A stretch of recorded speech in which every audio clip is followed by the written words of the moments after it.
Hello students, welcome to Global Online. This is Ankita Sood. Paper one में आज हम research sampling methods को detail में डिस्कस करने वाले हैं। स्टूडेंट्स, अगर आप लोग सिलेबस देखोगे तो आपको सैम्पलिंग मेथड्स नाम का टॉपिक कहीं नहीं दिखेगा, क्योंकि ये स्टेप्स ऑफ रिसर्च का एक इंटरनल पार्ट है जो कि एग्जाम के लिए बहुत इंपॉर्टेंट है। आज के सेशन से मैं आपको श्योरिटी देती हूँ कि एक या दो क्वेश्चंस जरूर एज इट इज आपको एग्जाम में देखने को मिलेंगे, तो इसीलिए इस वीडियो में एंड तक बने रहिएगा। पेपर वन के बेस्ट प्रिपरेशन के लिए कंप्लीट कोर्स में लेकर आई हूँ, जहां पर आपको एग्जामिनेशन तक डेली लाइव लेक्चर्स के साथ 100% सिलेबस कवर करवाने की मैं गारंटी देती हूँ। साथ ही students topic wise practice MCQs and PYQs भी आपको मिलेंगे, ताकि आपको पता चलता रहे कि जो टॉपिक आप पढ़ रहे हो उसमें से आज तक कैसे क्वेश्चन आए हैं एंड अपकमिंग एग्जाम में कैसे क्वेश्चन पूछे जा सकते हैं। फाइनल रिविजन के लिए mock test and 5000 plus MCQ question bank है, जिसके बाहर से कुछ भी एग्जामिनेशन में कभी भी नहीं पूछा जा सकता। बच्चों को नोट्स बनाने में बहुत ज्यादा समय लगता है, लेकिन इस कोर्स में आप लोगों को हम पीडीएफ फॉर्मेट में फुल सिलेबस नोट्स देते हैं, जो कि एग्जाम के लिए बहुत ही ज्यादा इंपॉर्टेंट है। एंड न्यू बैच भी हमारा मंडे से स्टार्ट होने वाला है, तो आप सभी स्टूडेंट्स इसको जरूर ज्वाइन कर लीजिए। इससे पहले फ्री वीडियोस और मॉक टेस्ट को जरूर देखना, जो कि आपको ग्लोबल ऑनलाइन ऐप पे मिलेगा। स्टोर सेक्शन पर सर्च बार में लिखिए कोर्स का नाम। जैसे ही आप कोर्स पे क्लिक करते हो, यहाँ पर आपको इसकी ड्यूरेशन दिख जाएगी। एग्जामिनेशन तक आप लोगों के लिए ये कोर्स वैलिड रहेगा। कंटेंट पर जाते ही आप देख सकते हो फ्री वीडियोस हैं, कंप्लीट मेरा कोर्स है, जिसमें आपको मेरे सभी लेक्चर्स के पीडीएफ्स मिल जाएंगे, टेस्ट मिल जाएंगे एंड वीडियो लेक्चर्स है, जिसके अलावा ना आपको कोई एक्स्ट्रा मॉक टेस्ट या ना एक्स्ट्रा कोई बुक खरीदने की जरूरत है। तो ये बहुत इंपॉर्टेंट कोर्स है, एग्जाम ओरिएंटेड प्रिपरेशन में आपको मदद करेगा। एंड पेपर वन में आपको फर्स्ट अटेम्प्ट में 100 में से 80 प्लस स्कोर करने में भी यही कोर्स मदद कर सकता है। तो आप सभी स्टूडेंट्स गिवन नंबर्स पर कॉन्टैक्ट करके इसको जरूर ज्वाइन कर लीजिए। जैसे कि हमारा आज का टॉपिक है सैम्पलिंग। तो सैम्पलिंग क्या होता है, इसकी मेन डेफिनेशन पे जाने से पहले मैं आपको एक एग्जाम्पल की हेल्प से चीज़ समझाना चाहती हूँ, ठीक है। जैसे एग्जाम्पल में बोला गया है, if you are researching the opinions of student in your university, you could survey a sample of 100 students. अब एक यूनिवर्सिटी में मान लीजिए कि 10,000 स्टूडेंट्स हैं एंड किसी एक पर्टिकुलर टॉपिक पे आप रिसर्च कर रहे हो, ठीक है। सो आप क्या करोगे, इन 10,000 स्टूडेंट्स में से 100 स्टूडेंट्स को आप लोग अलग से सिलेक्ट करोगे। इस चीज़ को बोला जाता है सैम्पल। सो यहाँ पे दो टर्म्स यूज़ की गई हैं। एक है पॉपुलेशन, जो कि ये है total number of students in your university, ठीक है। एंड सैम्पल होता है इसमें से आप लोगों ने किस तरह से एंड कितने स्टूडेंट्स को सेलेक्ट किया, सो दैट आप लोग क्वेश्चंस पूछ सको एंड अपनी रिसर्च को शुरू कर सको, ठीक है। अब जैसे होता है ना, कई बार आप लोगों ने देखा होगा पब्लिक में जा करके क्वेश्चंस पूछे जाते हैं किसी टॉपिक को लेकर के, ठीक है। तो ये सब चीज़ें सैम्पलिंग के अंदर आती हैं।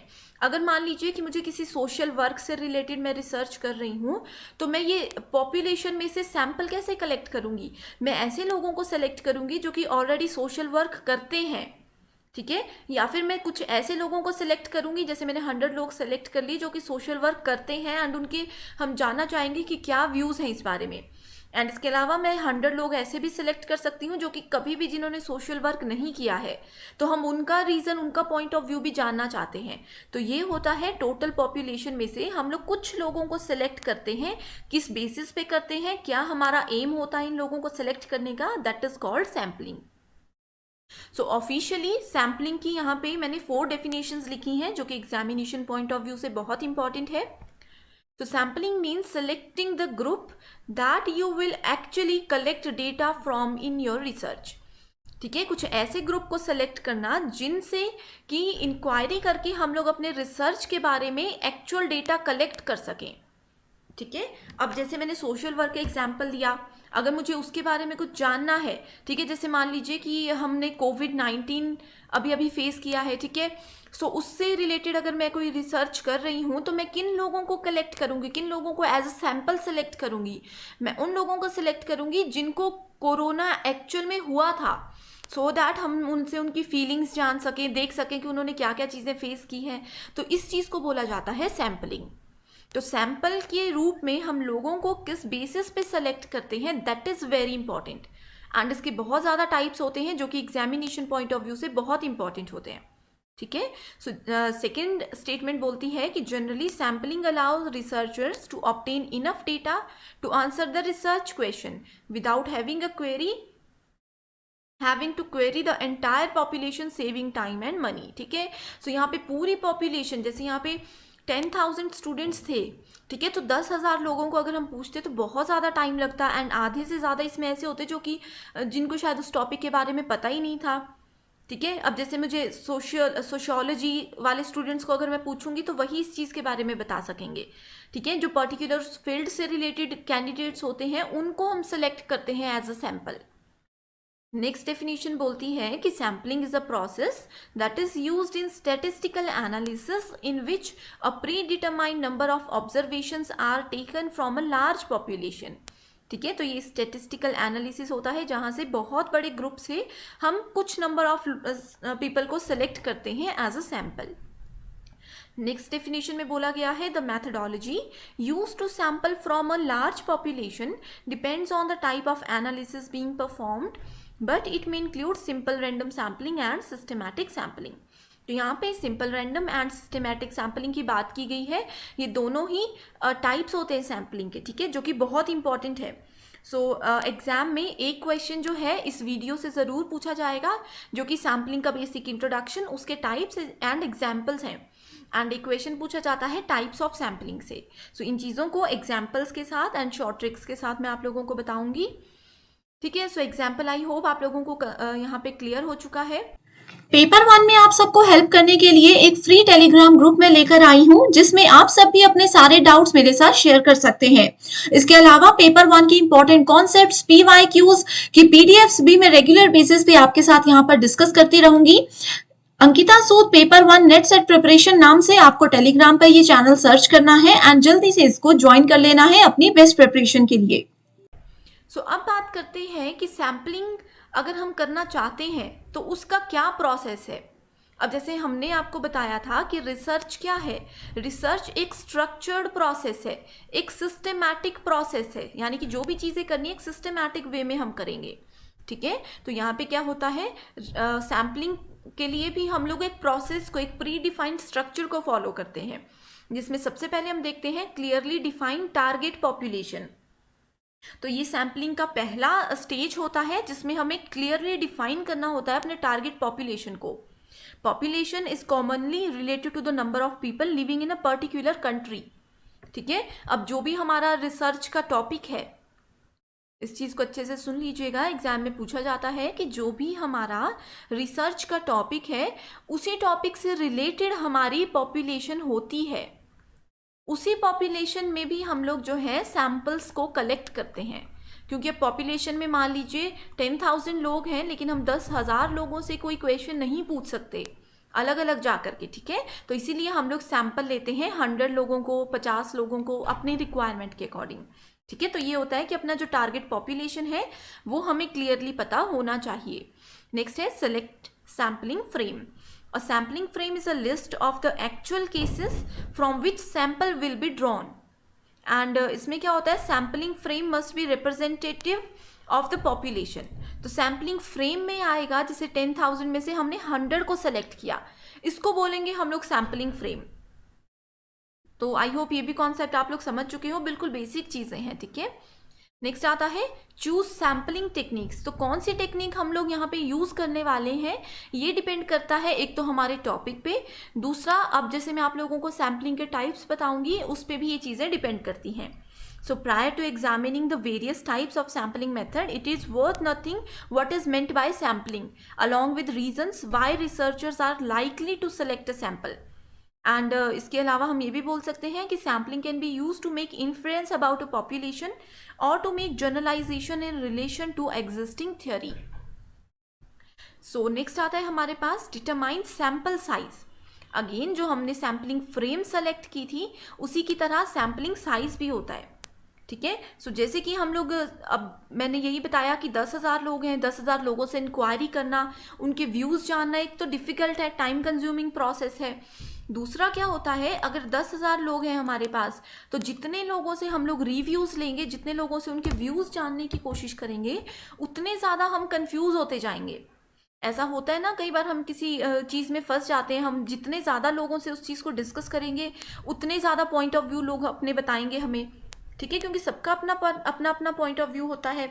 तो इसीलिए यहाँ पे बोला गया है कि इसकी साइज़ जो है डिटरमाइन करना बहुत इंपॉर्टेंट है कि हमें कितने रिजल्ट्स की ज़रूरत है, कितने लोगों का रिव्यू हमारे लिए मैटर करता है, ठीक है। सो यहाँ पे कई बार होता है कि सिर्फ 10 लोगों के रिव्यू से भी हम काम कर सकते हैं, हमें ज़्यादा डिटेल में जाने की ज़रूरत ही नहीं पड़ती है, ठीक है। सो यहाँ पे साइज डिटरमाइन करना इज़ वेरी इंपॉर्टेंट।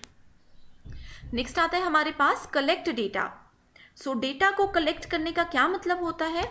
डेटा को कलेक्ट करने का मतलब होता है कि एक बार हम लोगों ने पॉपुलेशन, टारगेट पॉपुलेशन को भी क्रिएट कर लिया, ठीक है। सैम्पलिंग फ्रेम को भी हम लोगों ने जर्नलाइज कर लिया, ठीक है। ये सारे स्टेप्स कर लिए, उसके बाद हम डेटा कलेक्ट करेंगे कि एक्चुअल में अभी तक हम लोगों ने जो जो चीज़ें देखी हैं, जो जो लोगों से सुना है, उसमें से कौन कौन सी चीज़ें हमारे काम की हैं, ठीक है। सो ये हमेशा सैम्पल साइज के बाद ही होता है डेटा को कलेक्ट करना। सो जैसे मैंने आप लोगों को प्रीवियस लेक्चर में भी बताया था कि डेटा को कलेक्ट करने के वेरियस मेथड्स होते हैं। हम इंटरव्यूज़ कर सकते हैं, हम सर्वेज कर सकते हैं, इंटरनेट के थ्रू, बुक्स के थ्रू, जर्नल्स के थ्रू हम लोग देख सकते हैं ये चीज़ें, ठीक है। नेक्स्ट आता है एसेस रिस्पॉन्स रेट, यानी कि जो चीज़, जिस चीज़ की एक्चुअल में हम लोगों को रिक्वायरमेंट थी, क्या उस चीज़ को हमने पाया है। So response rate is the number of cases agreeing to take part in the study.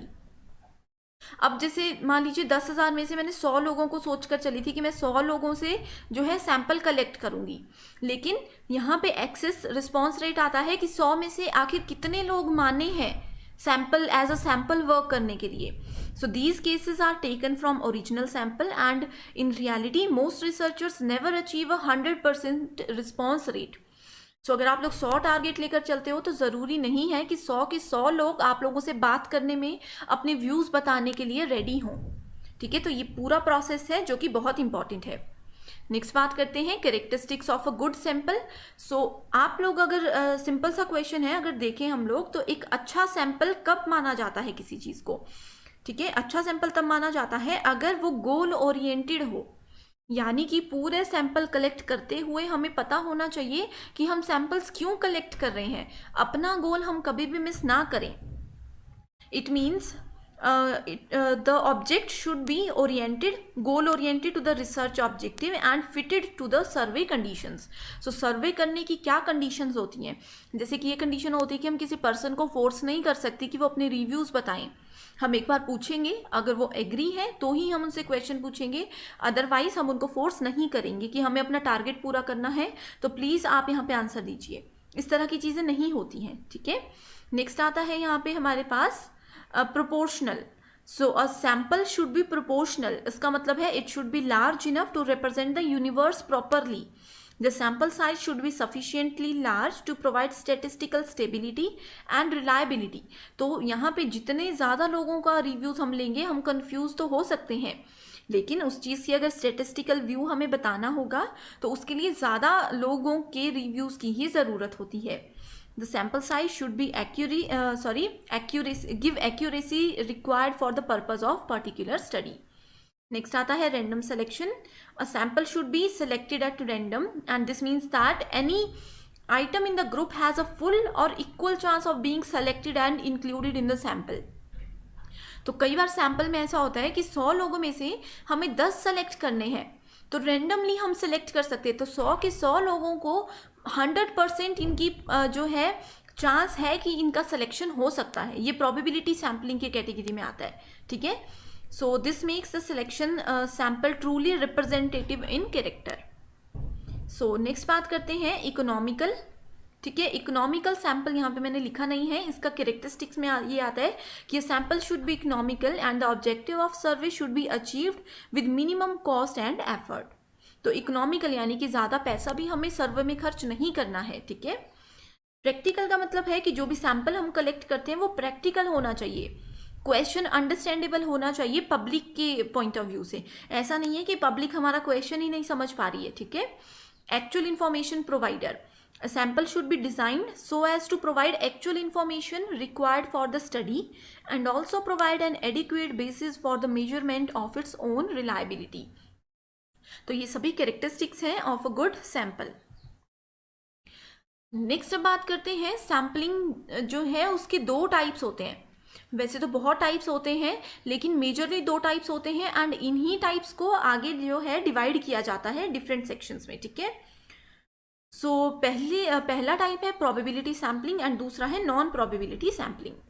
So probability sampling involves random selection, ठीक है। रैंडमली हम किसी भी चीज़ को उठा सकते हैं, 100 में से रैंडमली कोई भी 10 लोगों को हम पिक कर सकते हैं, ठीक है। That allow you to make strong statistical inference about the whole group, ठीक है।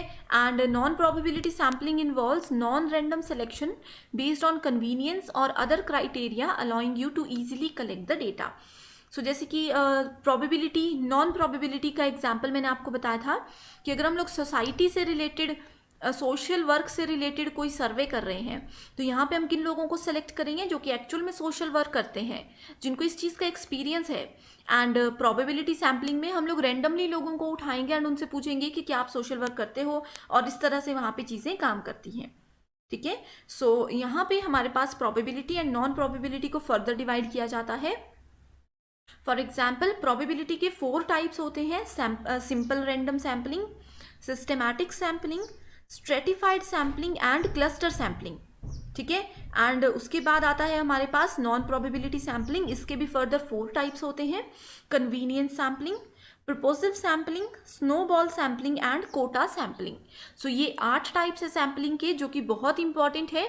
इन 8 के 8 टाइप्स को रियल लाइफ एग्जाम्पल्स के साथ हम लोग नेक्स्ट वीडियो में देखेंगे। सो आप लोग ज़रूर उस वीडियो को देखिएगा। अभी तक आई होप ये कॉन्सेप्ट आप लोगों का बिल्कुल क्लियर है।